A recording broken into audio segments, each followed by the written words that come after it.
नाहीतर विदर्भाच्या नेहमीप्रमाणे नाही. खरं म्हणजे त्याच्यासाठीच हा बिल आलेला होता. बहुमताच्या वर्षावर ते बिल मंजूर करून गेलं.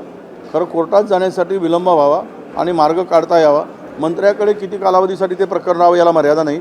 तो 5-10 वर्ष ते जे मंत्री आहेत 5 वर्ष तोपर्यंत त्याच्यावर सुनावणी होणार नाही, निर्णय होणार नाही आणि मग त्यातून आरोपीला जमीन लाटणाऱ्यांना सूट मिळेल यासाठी शोधलेला हा मध्यस्थ मार्ग आहे आणि त्याला भारतीय जनता पक्षाचे नेते साथ देत आहेत.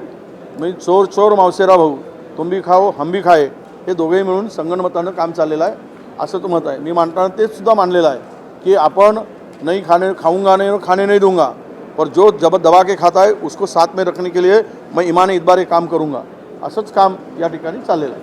सभागृहामध्ये विविध प्रश्न मांडले, प्रश्नाला उत्तर देण्यासाठी मंत्री सभागृहामध्ये दिसले नाही. आता असं आहे की हा प्रस्तावावर मुख्यमंत्री उत्तर देतात आणि ते बाकी मंत्री त्या ठिकाणी होते.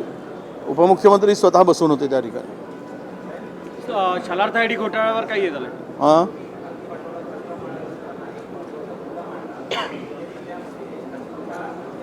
आदिवासी हां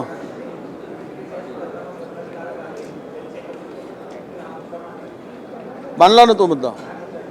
नेमका तो मुद्दा असा आहे की ज्या मुली सुट्टीवर जातात, घरी जातात, त्या मुली आल्यानंतर त्यांची प्रेग्नन्सी टेस्ट केली जाते, ती चुकीचं आहे. असं कुठलाही नियम नाही, कायदा नाही, काही नाही. आणि त्या मुलीवर अविश्वास दाखवून आहे. आदिवासींच्या मुली आहेत म्हणून हॉस्टेलमध्ये राहतात, सरकार त्या हॉस्टेलमध्ये व्यवस्था देते म्हणून सरकारला वाटेल ते धंदे करता येणार नाही. आणि त्या पोरीवर अन्याय आहे. आदिवासी च्या मुलींचं छळ हा एक प्रकारे आणि त्याच्यावर ATC नेमा आम्ही आणि सगळ्या वसतिगृहामध्ये जाऊन चौकशी करून जो दोषी असेल हे करत आहे त्याच्यावर कारवाई करा अशी मी मागणी आहे. तुम्ही म्हणता की वेगळा विदर्भ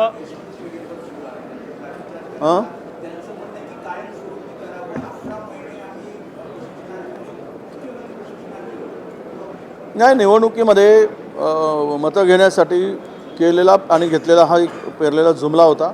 हे जुमले करून तरुणाच्या भावनेशी खेळत आहेत आणि तरुणांच्या भावनेशी खेळून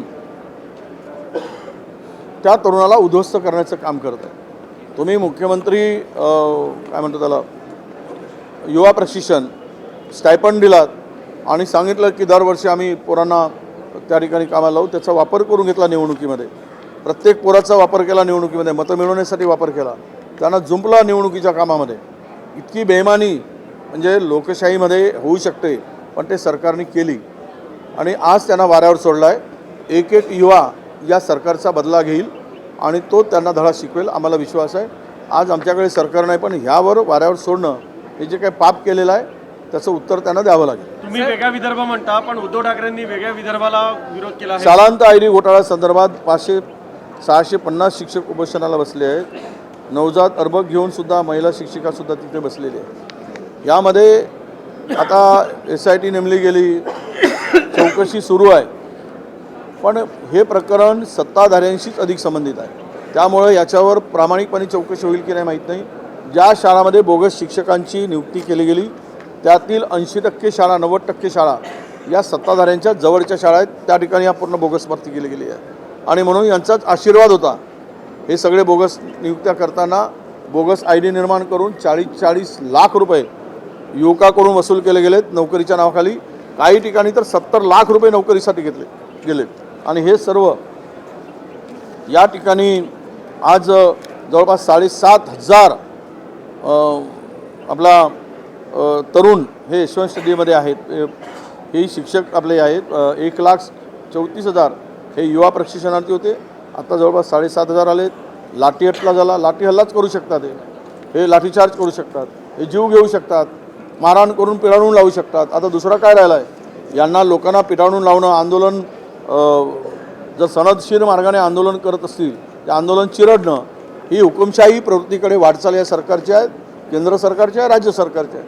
न्याय मागणं गुन्हा झालेला आहे. तुम्ही कितीही पाप करा, राज्य लुटून खा, राज्याला उद्ध्वस्त करा आणि तरुणांना वाऱ्यावर सोडा पण तुम्हाला कोणी विचार करायला देणार, तुम्हाला कोणी जाब मागणारच नाही, जाब मागूच नाही. अशा प्रकारची मगरुरीची भूमिका सरकारची आहे हे आता आपल्याला दिसत आहे. अनेक विषय मांडलेत मी. क्राईम आपल्या ड्रग्सचा विषय मांडला. MD येत आहे.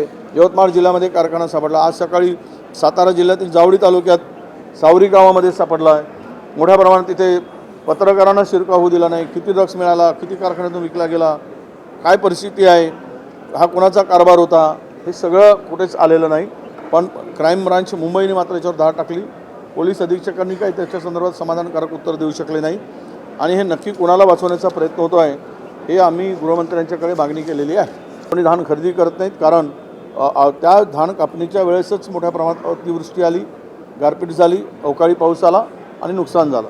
त्यामुळे सानुग्रह अनुदान 1,000 रुपये प्रति क्विंटल धानाला आणि 2,000 रुपये प्रति क्विंटल सोयाबीनला हे अनुदान सरकारने द्यावं आणि तो ॲव्हरेज जो सरकारचा आहे, जी प्रति एकर जसं कॉटनचा 23 क्विंटल लावलेला आहे प्रति हेक्टरी, तर सोयाबीनचा 10 क्विंटल आहे, तर त्याप्रमाणेच ती मदत शेतकऱ्यांना मिळाली पाहिजेत. ही सुद्धा मागणी आम्ही या ठिकाणी केलेली आहे आणि बॅकलॉगच्या संदर्भात सुद्धा मागणी केली. जमिनीचे घोटाळे प्रचंड वाढलेत, अनेक जमिनी लुटल्या जात आहेत. कोंडवाची जमीन असेल किंवा आम्ही अनेक उदाहरणं सांगितले. यावर सरकारने श्वेतपत्रिका काढावी. या सगळ्या भूखंडाच्या संदर्भात गायरान जमिनी असू देत, इनामाच्या जमिनी असू देत, वतनाच्या जमिनी असू देत, महसूल विभागाच्या जमिनी आहेत, इतर विभागाच्या जमिनीची विल्हेवाट लावली, MMR रिजनमधली लावली, सिडकोच्या जमिनीचं वाटप केलं गेलं. कवडी मोलनी 10 लाख कोटीच्या जमिनी या डेव्हलपरला, बिल्डरला, अनेक लोकांना, आप्तेष्टांना मंत्र्यांनी स्वतः लाटल्यात, आमदारांनी स्वतः लाटल्यात. त्या यवतमाळच्या आमदारांनी तर त्याचं नाव येरावर आहे तो पुतण्याचं, हे सुद्धा त्या ठिकाणी आम्ही मानलं आणि एकूणच विदर्भाला प्रचंड मदत करण्याची